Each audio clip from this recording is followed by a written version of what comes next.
पट्टे बापूराव कोण होता? बाबासाहेबांनी त्याची आर्थिक मदत का नाकारली? सविस्तर ऐका.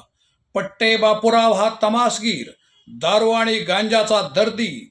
त्याच्या तमाशामध्ये पवळाबाई नावाची महाराची एक सुंदर स्त्री नायकीन होती. तिच्या जीवावरती पट्टे बापूरावाने प्रचंड पैसा आणि प्रसिद्धी कमवली होती. एकदा तो बाबासाहेबांना भेटायसाठी आला.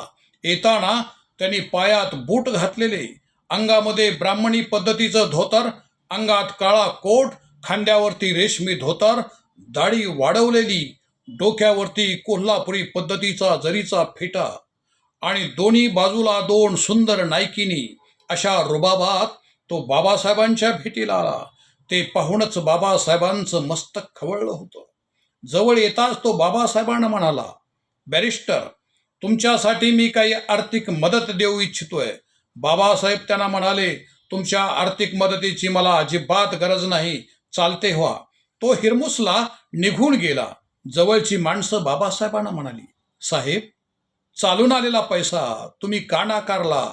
बाबासाहेब त्यांना म्हणाले, अरे, तुम्हाला काही लाज शरम वाटत नाही का?